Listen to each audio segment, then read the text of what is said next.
لبيك لا شريك لك لبيك إن الحمد والنعمة لك والملك لا شريك لك. السلام علیکم ورحمۃ اللہ وبرکاتہ. الحمد للہ رب العالمین والصلاة والسلام علی حبیبہ سید الانبیاء واشرف المرسلین وعلى آلہ الطیبین الطاہرین واصحابہ الاکرمین الافضلین وعلى من احبهم وتبعهم باحسان اجمعین الى یوم الدین. اما بعد فاعوذ باللہ من الشیطان الرجیم. بسم اللہ الرحمن الرحیم. وَلِلَّهِ عَلَى النَّاسِ حِجُّ الْبَيْتِ مَنِ اسْتَطَاعَ إِلَيْهِ سَبِيلًا. صدق اللہ العظیم. وقال تعالى في شأن حبيبه الكريم إن الله وملائكته يصلون على النبي يا أيها الذين آمنوا صلوا عليه وسلموا تسليما. اللهم صل على سيدنا محمد وعلى آله وصحبه افضل صلواتک وعدد معلوماتک وبارک وسلم. معزز ناظرین و مکرم سامعین، آپ حضرات کی خدمت میں نیوز 18 اردو کی جانب سے حج کی فرضیت اور فضیلت کے بارے میں چند ضروری باتیں عرض کی جا رہی ہیں. ناظرین محترم، جیسا کہ آپ حضرات اس بات سے بخوبی واقف ہیں کہ یہ زمانہ بڑا عظمتوں والا، رفعتوں والا زمانہ ہے، اور یہ مہینے بھی بڑے عظمتوں والے مہینے ہیں، کیونکہ ماہ شوال، ذی القعدہ اور ذی الحجہ کے ابتدائی 10 دن یہ وہ ایام کہلاتے ہیں جن میں حجاج کرام حج کی نیت سے مکہ مکرمہ روانہ ہوتے ہیں احرام پہن کر. تو حجاج کرام مکہ مکرمہ روانہ ہو رہے ہیں، حج ادا کرتے ہیں، پھر اس کے بعد مدینہ طیبہ جاتے ہیں، اور بعض حجاج کرام پہلے مدینہ طیبہ جاتے ہیں اور پھر مکہ مکرمہ حج کی فرضیت کی ادائیگی کے لیے آتے ہیں. حاضرین محترم اور ناظرین کرام، حجاج کرام مکہ مکرمہ جا رہے ہیں حج کی ادائیگی کے لیے، تو وہ کیسے عظیم مقام پر جا رہے ہیں، کس مقدس سرزمین پر جا رہے ہیں، اس بات کا ان کو اندازہ ہونا چاہیے. انسان کی فطرت میں یہ بات داخل ہے، جب وہ کسی عظیم مقام پر جاتا ہے، کسی بڑے دربار میں حاضر ہوتا ہے، تو پہلے وہ اپنے آپ کو پاک و صاف کرتا ہے، صاف ستھرے کپڑے پہنتا ہے، اور اس کے بعد خوشبو سے اپنے آپ کو معطر کرتا ہے اور دربار شاہی میں پیش کرتا ہے. ایسے ہی حجاج کرام جب مالکوں کے مالک، بادشاہوں کے بادشاہ اللہ سبحانہ و تعالی کے دربار میں حاضر ہونا چاہتے ہیں، تو پہلے وہ صفائی کا اہتمام کرتے ہیں، جسم کے زائد بالوں کو دور کرتے ہیں، جسم کے میل و کچیل کو دور کرتے ہیں، اور اچھی طرح غسل کر کے صاف ستھرے کپڑے پہنتے ہیں، احرام زیب تن کرتے ہیں، خوشبو سے اپنے آپ کو معطر کرتے ہیں، اور اس کے بعد 2 رکعت نماز ادا کرتے ہیں احرام کی نیت سے، پھر عمرے کی نیت کرتے ہیں اور لبیک لب کے دربار میں حاضری ڈلواتے ہیں. اس طریقے سے وہ اپنے آپ کو اللہ سبحانہ و تعالیٰ کے دربار میں پیش کرنے کے لیے تیار کرتے ہیں. اور حاضرین محترم، وہ حج کے لیے جا رہے ہیں تو کیسا ان کے ساتھ معاملہ ہوتا ہے. اللہ تعالیٰ نے حج کے مہینوں سے پہلے رمضان کا مہینہ عطا فرمایا. رمضان کے مہینوں میں بندوں کو رحمتوں سے مالا مال کیا جاتا ہے، گناہوں سے پاک کیا جاتا ہے، دوزخ سے آزادی کا پروانہ دیا جاتا ہے، پھر شب قدر میں اس کی رحمتوں سے ان کو مالا مال کیا جاتا ہے، اور اس کے بعد عید کی سعادتوں سے ان کو بہرور اور متمتع کیا جاتا ہے. اس طریقے سے اللہ سبحانہ و تعالیٰ کے دربار میں بندے جب حاضر ہوتے ہیں، ان کو حاضری کا موقع ملتا ہے. رمضان کے مہینے سے ان کی تربیت ہوتی ہے، ان کو گناہوں سے، وباؤں سے، بلاؤں سے اور گندگیوں سے پاک و صاف کیا جاتا ہے، رب کی رحمتوں سے مالا مال کیا جاتا ہے. اس کے بعد ان کو رب کے دربار میں حاضری کا موقع ملتا ہے. تو یہ انسان کی فطرت میں بھی بات داخل ہے. جس طریقے سے اللہ تعالیٰ نے اپنے فضل و کرم سے رمضان کے مہینے کے ذریعے سے بندوں کو پاک و صاف کر کے اپنے دربار میں بلاتا ہے، بندے بھی یہ چاہتے ہیں کہ اپنے آپ کو پاک و صاف کر کے رب کے دربار میں پیش کریں. اسی لیے وہ صفائی کا اہتمام کر کے عمدہ کپڑے پہنتے ہیں، احرام کی چادریں استعمال کرتے ہیں، اور پھر مختلف طریقوں سے اپنے آپ کو گزارتے ہوئے اللہ سبحانہ و تعالیٰ کے دربار میں پیش کرتے ہیں. جو لوگ حجاج کرام حج کے لیے دنیا کے کونے کونے سے جا رہے ہیں، کیا بات ہے، وہ حج کے لیے کیوں جا رہے ہیں، اس کے پیچھے کیا بات ہے، اس کا فلسفہ کیا ہے؟ تو حاضرین محترم، کعبۃ اللہ شریف یہ وہ مقدس گھر ہے جس کی تعمیر حضرت ابراہیم علیہ السلام نے فرمائی ہے، اور بعد میں حضور پاک علیہ السلام نے بھی اس کی تعمیر فرمائی ہے۔ کیا معاملہ ہے اس کے پیچھے؟ تو آپ سماعت فرمائیں، حضرت ابراہیم علیہ السلام جب کعبۃ اللہ شریف کی تعمیر سے فارغ ہوئے، اللہ تعالیٰ کے دربار میں عرض کیا، مولا میں کعبے کی تعمیر سے فارغ ہو چکا ہوں۔ اللہ سبحانہ و تعالیٰ نے فرمایا، اے ابراہیم لوگوں میں تم حج کا اعلان کرو کہ لوگ دور دراز مقامات سے آئیں، اس گھر کا طواف کریں، یہاں پر عبادت کریں، مجھ کو پکاریں، میری بندگی کریں، میرا ذکر کریں۔ حضرت ابراہیم علیہ السلام نے عرض کیا، اے بار الہا میری آواز کہاں تک پہنچے گی؟ تو اللہ تعالیٰ نے فرمایا، آواز دینا تمہارا کام ہے، پہنچانا ہمارا کام ہے۔ پھر حضرت ابراہیم علیہ السلام نے عرض کیا، میں کن کلمات سے اعلان کروں؟ تو اللہ تعالیٰ نے فرمایا، تم ان کلمات سے اعلان کرو، یا ایھا الناس، اے لوگو، اللہ تعالیٰ نے تم پر بیت اللہ شریف کا حج فرض فرمایا ہے، حج البیت العتیق، کہ تم بیت العتیق عظمتوں والے مکرم گھر کا طواف کیا کرو، اس کے حج کے لیے آیا کرو۔ حضرت ابراہیم علیہ السلام نے اللہ تعالیٰ کے حکم پر آواز دی، اور اللہ تعالیٰ نے آپ کی آواز کو کہاں کہاں تک پہنچایا؟ آپ کی آواز آسمان و زمین کے درمیان گونج اٹھی، جتنی مخلوق تھی تمام مخلوق نے آپ کی آواز سنی۔ یہی تک بات ختم نہیں ہوتی، بلکہ جو پیدا ہونے والے قیامت تک لوگ ہیں، جو اپنے ماں کی شکموں میں تھے اور اپنے باپ کے پشتوں میں تھے، ان تک بھی آواز پہنچی، انہوں نے عالم بالا سے لبیک کہتے ہوئے حضرت ابراہیم علیہ السلام کی دعوت کو قبول کیا۔ تو قیامت تک جو لوگ حج کریں گے، جن کو بھی حج کی سعادت نصیب ہوگی، یہ وہ خوش نصیب ہیں جنہوں نے حضرت ابراہیم علیہ السلام کی دعوت پر لبیک کہا ہے، یہ وہ خوش نصیب ہیں۔ اور سب سے پہلے آپ کی دعوت کو جنہوں نے قبول کیا وہ اہل یمن ہے، یمن والے لوگ ہیں۔ اور حاضرین محترم، یہ جان کر آپ کو بڑی خوشی ہوگی کہ سب سے پہلے جس مقام سے حج کیا گیا، جس مقام سے سفر حج کے سلسلے میں رخت سفر باندھا گیا، وہ مقام کون سا ہے؟ آپ کے لیے، ہمارے لیے یہ بڑی خوشی کی بات ہے کہ وہ کوئی اور مقام نہیں بلکہ وہ ملک ہندوستان ہے۔ سب سے پہلا جو حج ہوا وہ ہندوستان کی سرزمین سے ہوا، اور حج کرنے والے ہمارے والد بزرگوار ابو البشر حضرت سیدنا آدم علیہ السلام ہیں۔ آپ نے ملک ہندوستان سے سب سے پہلے حج فرمایا ہے، تو یہ شرف اور یہ سعادت اس عظیم دھرتی کو حاصل ہے۔ تو ناظرین محترم، حج کے سلسلے میں حضرت ابراہیم علیہ السلام نے اعلان فرمایا، اور آج آپ دیکھ رہے ہیں جو حجاج حج کے لیے جا رہے ہیں، وہ خوش نصیب ہے جنہوں نے عالم بالا میں آپ کی دعوت کو قبول کیا اور لبیک پڑھا ہے۔ یہ اس کے سلسلے میں چند ضروری باتیں ہم نے آپ کی خدمت میں عرض کی ہیں۔ اب حاضرین محترم، اللہ سبحانہ و تعالیٰ نے کن لوگوں پر حج فرض فرمایا ہے، اس کی کیا تفصیل ہے؟ تو ہم قرآن مجید کو دیکھتے ہیں تو اللہ سبحانہ و تعالیٰ نے قرآن مجید میں ارشاد فرمایا، وَلِلَّهِ عَلَى النَّاسِ حِجُّ الْبَيْتِ مَنِ اسْتَطَاعَ إِلَيْهِ سَبِيلًا، اور اللہ تعالیٰ کے لیے لوگوں پر بیت اللہ شریف کا حج فرض ہے، من استطاع الیہ سبیلا، جو اس تک پہنچنے کی استطاعت رکھتے ہوں، ومن کفر فإن اللہ غنی عن العالمین، اور جو اس فریضے کا انکار کرے اس سے رب کو کچھ ہونے والا نہیں ہے بلکہ وہ خود اپنے آپ کو خسارے میں ڈال رہے ہیں، کیونکہ انکار کرنے سے ان کا ہی نقصان ہے، اللہ سبحانہ و تعالیٰ کو کیا وہ نقصان پہنچا سکتے ہیں۔ تو اب حاضرین محترم، اللہ سبحانہ و تعالیٰ نے کیا فرمایا؟ وَلِلَّهِ عَلَى النَّاسِ حِجُّ الْبَيْتِ مَنِ اسْتَطَاعَ إِلَيْهِ سَبِيلًا، استطاعت کا ذکر کیا گیا کہ وہ بیت اللہ شریف تک پہنچنے کی استطاعت رکھے۔ تو جو بیت اللہ شریف تک پہنچنے کی استطاعت رکھے، اللہ تعالیٰ کی رضا و خوشنودی کے لیے ان پر بیت اللہ شریف کا حج فرض ہے۔ ایک اور مقام پر اللہ تعالیٰ نے ارشاد فرمایا، وَأَتِمُّ الْحَجَّ وَالْعُمْرَةَ لِلَّهِ، اور تم حج اور عمرے کو اللہ تعالیٰ کی رضا کے لیے مکمل کرو۔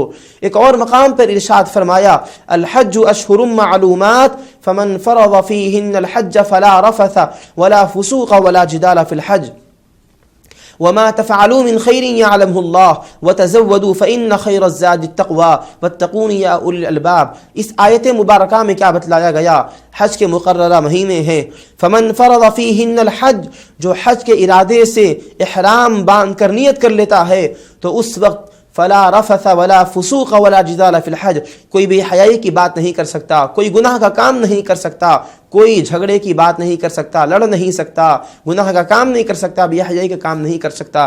آپ یہاں پر غور فرمائیں، اللہ سبحانہ و تعالیٰ نے فرضیت حج کی بات فرمائی تو استطاعت کا ذکر کیا۔ تو اب یہاں اس آیت مبارکہ کی روشنی میں اور دیگر احادیث مبارکہ جو وارد ہوئی ہیں اس میں حضور اکرم صلی اللہ علیہ وسلم کا ارشاد مبارک ملتا ہے۔ صحابہ نے عرض کیا ما یوجب الحج، یا رسول اللہ حج کو واجب کرنے والی کون سی چیز ہے؟ تو حضور اکرم صلی اللہ علیہ وسلم نے ارشاد فرمایا الزاد والراحلہ، کہ توشہ سفر اور سواری یہ جس کسی کے پاس ہو اس پر حج فرض ہے۔ تو اب آیت مبارکہ حدیث شریفہ کی روشنی میں فقہاء کرام بیان فرماتے ہیں جس کسی آدمی کے پاس ضرورت سے زائد اتنا مال ہو کہ وہ اپنے سواری کا انتظام کر سکتا ہے، سفر حج کے لیے جا کر آنے تک سواری کا انتظام کے اخراجات اس کے پاس موجود ہیں، وہاں قیام کے اخراجات اس کے پاس موجود ہیں، واپس آنے تک اہل و عیال کے نفقے کا وہ انتظام کر سکتا ہے، اتنی استطاعت اس کے پاس ہے، تو ایسے آدمی پر حج فرض ہے۔ کسی کے پاس جائیداد ہیں، ایک سے زائد مکانات ہیں، ضرورت سے زائد ہیں وہ چیزیں، اگر ان کو فروخت کیا تو تمام چیزوں کو نہیں بلکہ کچھ حصے کو بھی فروخت کیا تو اتنی رقم اس کے پاس آتی ہے کہ جس سے وہ جا کر آنے تک یعنی سواری کا خرچ برداشت کر سکتا ہے، وہاں قیام کے اخراجات برداشت کر سکتا ہے اور اہل و عیال کے نفقے کا انتظام کر سکتا ہے، تو ایسے شخص پر بھی حج فرض ہے۔ اب حج فرض ہو جاتا ہے جن پر، اس کے بعد تاخیر نہیں کرنی چاہیے، یہ اس کی تفصیل ہے۔ تو ہر کسی کو اندازہ کرنا چاہیے، اس تفصیل کو سامنے رکھیں اور دیکھیں کہ کیا آیا مجھ پر حج فرض ہے یا نہیں فرض ہے۔ حج فرض ہے تو اس فریضے کی ادائیگی میں ذرا بھی تاخیر نہیں کرنی چاہیے، کیونکہ اس سلسلے میں حدیث مبارک موجود ہے۔ حضور اکرم صلی اللہ علیہ وسلم ارشاد فرماتے ہیں من ملک زاد وراحلہ، جو کوئی ایسی سواری کا مالک ہوا تبلغہ الی بیت اللہ، جو اس کو بیت اللہ شریف تک پہنچائے، ولم یحج، اور وہ حج نہیں کیا، یعنی اس کے پاس ایسی سواری تھی جس سے وہ بیت اللہ شریف تک جا سکتا تھا، ولم یحج، لیکن اس کے باوجود اس نے حج نہیں کیا۔ تو اب آگے سنیے کیسے الفاظ ہیں، جلال والے کلمات ہیں، فلا علیہ ان یموت یہودیا او نصرانیا، اس پر اس باب میں کوئی فرق نہیں ہے کہ وہ یہودی ہو کر مرے یا نصرانی ہو کر مرے۔ کتنی سخت وعید بیان کی گئی ہے۔ حاضرین محترم، ناظرین مکرم، ذری بھی یہاں پر غفلت نہیں ہونی چاہیے۔ اور جو حج کے سلسلے میں بات بتلائی گئی ہے، کتنی رخصتیں رکھی گئی ہے، مطلب بالکل غریب پر بھی حج فرض نہیں، صاحب استطاعت کے لیے بتلایا گیا۔ اور اگر حج فرض ہونے کے بعد تاخیر کرے، یہ تاخیر کرنا گناہ ہے۔ حج نہ کرے ویسے ہی مر جائے تو کیسی وعید ہے کہ یہودی ہو کر مرے یا نصرانی ہو کر مرے، کوئی فرق نہیں ہے اس پر۔ اس سلسلے میں یہ وعید بیان کی گئی ہے، تو ہر شخص کو جائزہ لینا چاہیے جس پر حج فرض ہے، اس فریضے کی ادائیگی میں تاخیر نہیں کرنی چاہیے، اللہ سبحانہ و تعالیٰ کو راضی کرنا چاہیے۔ تو ابھی آپ نے سماعت کیا کن لوگوں پر حج فرض ہیں، حج کا آغاز کب سے ہوا، سب سے پہلے حج کس نے کیا، اور حج کی فرضیت کے سلسلے میں جو ضروری تفصیل ہے وہ آپ نے سماعت فرمائی۔ حج فرض ہونے کے بعد تاخیر کرنا گناہ ہے، حج فرض ہونے کے بعد حج نہیں کرنا یہ بھی سخت وعید گناہ کی بات ہے، ویسے ہی دنیا سے چلا جانا ابھی حدیث شریف کی روشنی میں آپ نے سماعت فرمایا ہے۔ اب اس کے بعد میں آپ کی خدمت میں بیان کرتا ہوں کہ حجاج کرام اور معتمرین کے کیا فضائل ہیں، قرآن مجید میں کیا بتلایا گیا، احادیث مبارکہ میں کیا بتلایا گیا۔ ناظرین محترم، حدیث شریف میں حضور اکرم صلی اللہ علیہ وسلم ارشاد فرماتے ہیں، پہلے میں عمرہ کرنے والوں کی فضیلت کے سلسلے میں حدیث مبارک کو سناتا ہوں۔ سرکار دو عالم صلی اللہ علیہ وسلم نے فرمایا العمرۃ الی العمرۃ کفارۃ لما بینہما والحج المبرور لیس له جزاء الا الجنہ، ایک عمرہ دوسرے عمرے کے درمیان گناہوں کے سلسلے میں کفارہ بن جاتا ہے، یعنی ایک عمرہ کیا کوئی شخص، ایک عمرہ کیا پھر دوبارہ اس کو عمرے کی سعادت نصیب ہوئی، تو اس بیچ جو گناہ ہوئے ہیں اللہ سبحانہ و تعالی عمرے کی برکت سے گناہوں کو معاف فرماتا ہے۔ بعد والا عمرہ پہلے والے عمرے کے بعد جو گناہ ہوئے اس کے سلسلے میں کفارہ بن جاتا ہے۔ والحج المبرور ليس له جزاء الا الجنہ، اور جو مقبول حج ہے اس کا بدلہ تو جنت ہی ہے۔ جس کا حج قبول ہو گیا، جس کا حج مقبول ہو گیا، اس کے لیے کیا بدلہ ہے، جنت اس کا مقدر بن جائے گی۔ یہ فضیلت بیان کی گئی ہے۔ ایک اور حدیث مبارک ہے، حضرت نبی اکرم صلی اللہ علیہ وسلم ارشاد فرماتے ہیں تابعوا بین الحج والعمرہ۔ اب یہاں پر لوگوں کے ذہن میں سوال آتا ہے، ایک مرتبہ عمرہ کیے، حج کیے، کیا بار بار کرنا چاہیے؟ تو دیکھیے بار بار کرنے کے سلسلے میں کیا فضیلت آئی ہے، تابعوا بین الحج والعمرہ، کہ تم عمرہ اور حج کو پے در پے ادا کیا کرو۔ ایک مرتبہ حج کیے، فرضیت ادا ہو گئی، عمرہ کیے ایک مرتبہ، واجب ادا ہو گیا۔ کیا بتلایا جا رہا، تابعوا بین الحج والعمرہ، پے در پے کیا کرو۔ اللہ تعالیٰ نے دولت عطا فرمائی ہے، استطاعت ہے تو پے در پے حج اور عمرے کو کیا کرو۔ تابعوا بین الحج والعمرہ، کیا فضیلت ہے اس کی، کیوں کرنا چاہیے؟ آگے ارشاد فرماتے ہیں حضور اکرم صلی اللہ علیہ وسلم فَإِنَّهُمَا يَنْفِيَانِ الْفَقْرَ وَالذُّنُوبَ كَمَا يَنْفِي الْكِيرُ خَبَثَ الْحَدِيدِ وَالذَّهَبِ وَالْفِضَّةِ وَلَيْسَ لِلْحَجَّةِ الْمَبْرُورِ إِلَّا الْجَنَّةِ۔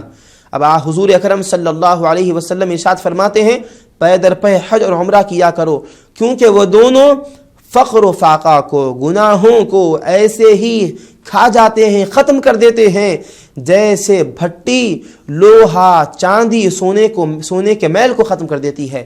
بھٹی میں سونا ڈالیے، چاندی ڈالیے، میل ڈالیے، تو جس طریقے سے بھٹی سونا چاندی لوہے کے میل کو ختم کر دیتی ہے، ویسے ہی پے در پے حج اور عمرہ کرنا انسان سے فقر و فاقے کو دور کرتا ہے، گناہوں کو بخشواتا ہے۔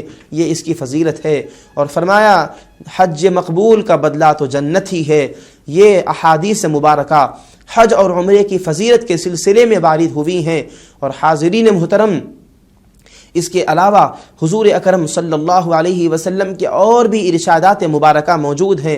حضرت نبی اکرم صلی اللہ علیہ وسلم ارشاد فرما رہے ہیں، فضیلت کی بات کو سنا رہے ہیں، خوشخبری سنا رہے ہیں۔ وہ شخص جو حج کو گیا، مناسک حج ادا کیا، مناسک عمرہ ادا کیا، زیارت روضہ حبیب پاک علیہ السلام کے لیے مدینہ منورہ گیا، اور جب وہ ان عظیم مقدس مقامات سے برکتوں کو لوٹ کر واپس آتا ہے تو کیا بتلایا جا رہا ہے، جو کوئی حج کر کے واپس آتا ہے، جیسا کہ حدیث مبارک ہے، عربی متن سنا رہا ہوں، من حج للہ فلم یرفث ولم یفسق رجع کیوم ولدتہ امہ، جو کوئی حج کیا اور حج میں اس نے کوئی بے حیائی کا کام نہیں کیا، کوئی گناہ کا کام نہیں کیا، رجع کیوم ولدتہ امہ، جب وہ حج سے واپس آتا ہے تو ایسے پاک کو صاف ہو کر آتا ہے گویا ابھی ماں کی پیٹ سے پیدا ہوا ہے۔ جو بچہ ماں کی پیٹ سے پیدا ہوتا ہے، دنیا میں قدم رکھتا ہے، بتلائیے کیا اس کے اعمال میں، اس کے اکاؤنٹ میں کوئی گناہ ہوتا ہے؟ اس کے جسم پر بھی کوئی گندگی نہیں، اس کے اعمال میں بھی کوئی گناہ نہیں، پاک و صاف ہوتا ہے، اکاؤنٹ بھی اس کا صاف ہوتا ہے، دفتر بھی صاف ہوتا ہے، بدن بھی صاف ہوتا ہے۔ جس طریقے سے پیدا ہونے والے بچے کا اکاؤنٹ بالکل صاف ہوتا ہے، کوئی گناہ اس میں نہیں لکھا ہوا رہتا، اسی طریقے سے حاجی جب حج کر کے آتا ہے تو ایسے گناہوں سے پاک ہوتا ہے گویا ابھی ماں کی پیٹ سے پیدا ہوا ہے۔ یہ فضیلت ہم کو کس نے بتلائی ہے؟ حضور اکرم صلی اللہ علیہ وسلم نے یہ فضیلت بتلائی ہے۔ تو ناظرین محترم، کیا فضیلت ہے حج کرنے والوں کی، عمرہ کرنے والوں کی کیا فضیلت ہے۔ تو اس فضیلت کو سننے کے بعد ہر کسی کے دل میں یہی شوق بیدار ہو جائے گا، کاش ہم کو بھی اللہ سبحانہ و تعالی موقع عطا فرمائے کہ ہم اپنے ان گنہگار قدموں سے مکہ مکرمہ کی مقدس سرزمین پر جائیں، مدینہ منورہ کی مطہر سرزمین پر جائیں۔ غفلت نہیں کرنی چاہیے، جن پر حج فرض ہے وہ تاخیر نہ کریں، جلد سے جلد اس فریضے کو ادا کریں۔ ایک اور حدیث مبارک میں آپ کو سناتا ہوں، آپ نے ابھی حدیث مبارکہ میں سنا حج اور عمرہ کرنے والوں کی کیا فضیلت ہے، کیا فوائد ہیں، کیا برکات ہیں۔ ایک اور حدیث مبارک سنیے جو ان کے مقام و مرتبے کی طرف اشارہ کر رہی ہے۔ حضور اکرم صلی اللہ علیہ وسلم ارشاد فرماتے ہیں، الحجاج والعمار وفد اللہ، حجاج اور معتمرین یہ اللہ کا گروہ ہیں، اللہ کی جماعت ہیں، یعنی وہ اللہ والے ہیں، حجاج اور معتمرین، حج کرنے والے، عمرہ کرنے والے کون ہیں؟ وہ کوئی عام لوگ نہیں بلکہ اللہ والے، وفد اللہ، وہ اللہ کا لشکر ہے، اللہ کا گروہ ہے۔ اور ان کے بارے میں حضور صلی اللہ علیہ وسلم کیا فرما رہے ہیں؟ آگے ارشاد مبارک ہے، ان دعوہ اجابہم وَإِنِ اسْتَغْفَرُوهُ غَفَرَ لَهُمْ، اگر وہ اللہ سبحانہ وتعالیٰ کے دربار میں دعا کریں تو اللہ سبحانہ وتعالیٰ ان کی دعا کو رد نہیں فرمائے گا، ان کی دعا قبول ہو جائے گی۔ اگر کوئی کسی کے حق میں دعا کرے تو کیا ضروری ہے کہ دعا قبول ہو جائے؟ قبول کرے رب کی مہربانی ہے، رد فرما دے اس کا عدل ہے، قبول کرے اس کا فضل ہے۔ لیکن ناظرین محترم، حجاج اور معتمرین اگر دعا کرتے ہیں جائز مقصد کے لیے تو اللہ سبحانہ وتعالی دعا کو رد نہیں فرماتا، قبول فرماتا ہے۔ ان دعوہ اجابہم وان استغفروہ غفر لہم، اگر وہ اپنے حق میں یا کسی اور کے حق میں بخشش اور مغفرت کی درخواست کرتے ہیں، رب کے دربار میں التجا کرتے ہیں تو اللہ سبحانہ وتعالی ان کی دعا کو اب بھی رد نہیں فرماتا، قبولیت کا جوڑا پہناتا ہے، اور جس کے حق میں بھی بخشش اور مغفرت کی دعا کر رہے ہیں دعا کو قبول فرماتا ہے، گناہوں کو بخش دیتا ہے، خطاؤں کو درگزر فرماتا ہے۔ یہ فضیلت حضور اکرم صلی اللہ علیہ وسلم نے بتلائی ہے۔ تو ان فضیلتوں کو سننے کے بعد یہی جذبہ، یہی شوق، یہی ولولہ پیدا ہوگا کہ جلد سے جلد ہم بھی اس فریضے کو ادا کر کے اللہ سبحانہ وتعالی کا قرب حاصل کریں، حضرت نبی اکرم صلی اللہ علیہ وسلم کے دربار میں ہم مقرب بن جائیں۔ حج اور عمرہ کرنے سے کیا ہوتا ہے؟ اللہ سبحانہ وتعالی بھی بندے کو اپنا قرب عطا فرماتا ہے۔ اور حج کرنے والوں کے لیے ایک اہم بات یہ بھی ہے، حج کرنے والے اس لیے حج نہ کریں کہ ان کو حاجی کہا جائے، کوئی ان کو حاجی کہے، بلکہ حج کرنے والے اللہ تعالیٰ کو راضی کرنے، حضور اکرم صلی اللہ علیہ وسلم کو راضی کرنے، اللہ اس کے حبیب صلی اللہ علیہ وسلم کی رضا و خوشنودی کے لیے اس فریضے کو ادا کریں، نام و نمود کے لیے، شہرت کے لیے، ریاکاری کے طور پر اس فریضے کو ادا نہیں کرنا چاہیے۔ لوگ ہم کو حاجی کہیں گے، ہمارا احترام کریں گے، اکرام کریں گے، اس نیت سے اس عبادت کو انجام نہیں دینا چاہیے۔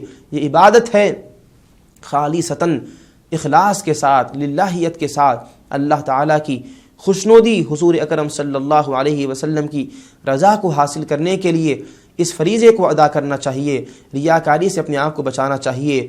اور وہاں پر جا رہے ہیں تو انتظامات میں دخل نہیں دینا چاہیے، فلاں چیز ایسی ہے، فلاں چیز ایسی ہے، بلکہ مقصد کو پیش نظر رکھنا چاہیے۔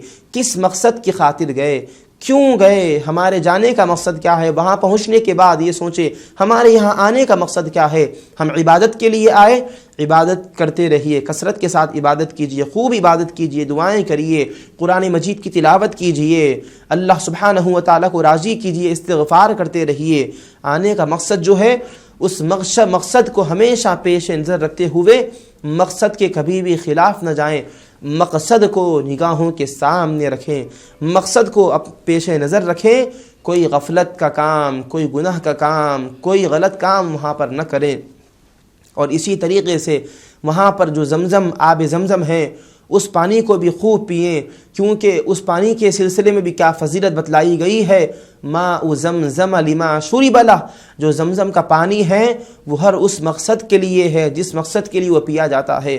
زمزم جس مقصد کی خاطر پئیں گے، جائز مقصد کی خاطر پئیں گے، کیا ہوگا؟ وہ مقصد پورا ہو جائے گا۔ حدیث شریف ہے ماء زمزم لما شرب لہ، جس مقصد کی خاطر زمزم پیو گے وہ مقصد پورا ہو جائے گا انشاءاللہ۔ اگر وہ مقصد جائز ہے، دینی مقصد ہے، جائز ہے، رب کو راضی کرنے والا ہے، تو اللہ تعالیٰ ضرور اس میں کامیابی عطا فرمائے گا۔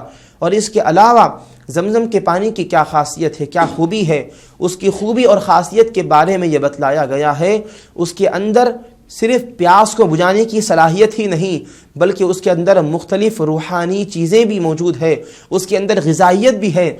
زمزم پینے سے صرف پیاس ہی نہیں بجھتی بلکہ بھوک بھی مٹ جاتی ہے، کیونکہ اس کے اندر غذائیت بھی ہے، وہ دوا کا کام بھی کرتا ہے، غذا کا کام بھی کرتا ہے۔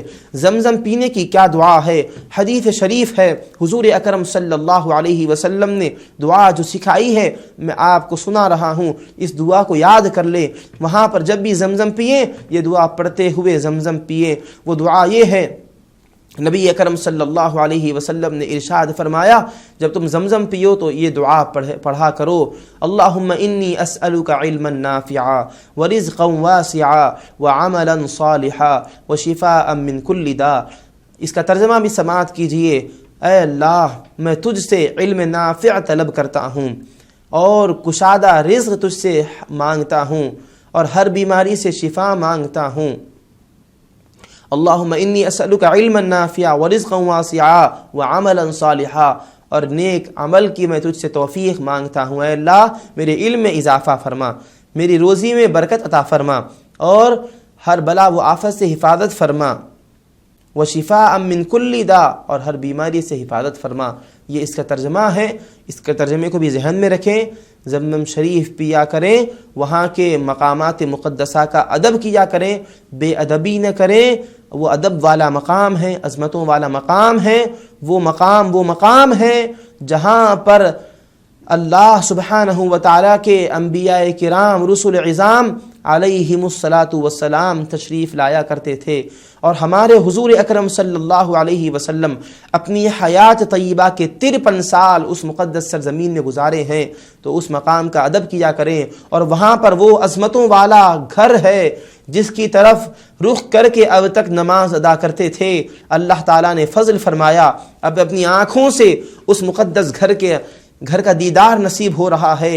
وہ مقدس گھر اسی زمین میں موجود ہے۔ ادب کرنا چاہیے، احترام کرنا چاہیے، وہاں پر آوازوں کو بلند نہیں کرنا چاہیے، وہاں کی عظمت اور تقدس کا لحاظ رکھنا چاہیے۔ اسی طریقے سے وہاں کے لوگوں سے بھی کوئی جھگڑا نہیں کرنا چاہیے، اور قرآن مجید میں تو بتلایا بھی یہی گیا ہے، بے حیائی کا کام نہیں کرنا چاہیے۔ اسی طریقے سے گناہوں سے بھی بچنا چاہیے۔ اور اس کے علاوہ تیسری بات کیا بتلائی گئی ہے؟ قرآن مجید میں اللہ تعالیٰ نے فرمایا وَلَا جِدَالَ فِي الْحَجِّ، حج میں جھگڑا نہیں ہونا چاہیے۔ ہوتا ہے وہاں پر باتھ روم کے لیے آپ جائیں گے، واش روم کے لیے لائن لگی ہوئی ہوتی ہے، ایئرپورٹ میں بورڈنگ کارڈ کے وقت، امیگریشن کے وقت لائن لگی ہوئی ہوتی ہے، اور وہاں پر مختلف مقامات پر لیو ہوتی ہے، لوگ ہوتے ہیں، کافی تعداد میں لوگ آتے ہیں پوری دنیا سے، لائن ہوتی ہے، انتظار کرنا پڑتا ہے۔ تو انتظار میں اپنے آپ پر قابو رکھیں، کسی کو اف اور غلط بات نہ کہیں، صبر کے ساتھ رہیں، کیونکہ یہ حج میں امتحان ہوتا ہے بندے کا۔ بندہ جس قدر صبر کرے گا اللہ سبحانہ و تعالی اس پر ویسے ہی فضل فرمائے گا۔ تو وہاں ادب کرنا چاہیے، احترام کرنا چاہیے، صبر کے ساتھ رہنا چاہیے، ان مقامات مقدسہ کے حرمت کو پامال نہیں کرنا چاہیے۔ ان باتوں کا خیال رکھتے ہوئے فریضہ حج کو ادا کرنا چاہیے۔ اللہ سبحانہ و تعالی حجاج کرام کے سفر کو آسان فرمائیں، ان کے حج کو حج مبرور بنائیں۔ جو حج کے لیے گئے ہیں اللہ سبحانہ و تعالی آسانیاں پیدا فرمائیں، جو نہیں گئے ہیں ان کو دوبارہ حاضری کی سعادت نصیب فرمائیں، جو جا کر آ چکے ہیں اے اللہ جو نہیں گئے ہیں سب لوگوں کو بار بار حج بیت اللہ اور زیارت روضہ حبیب پاک علیہ الصلوۃ والسلام کی سعادت سے مالا مال فرما۔ وصلی اللہ تعالی علی خیر خلقہ سیدنا محمد وعلی آلہ وصحبہ اجمعین والحمد للہ رب العالمین۔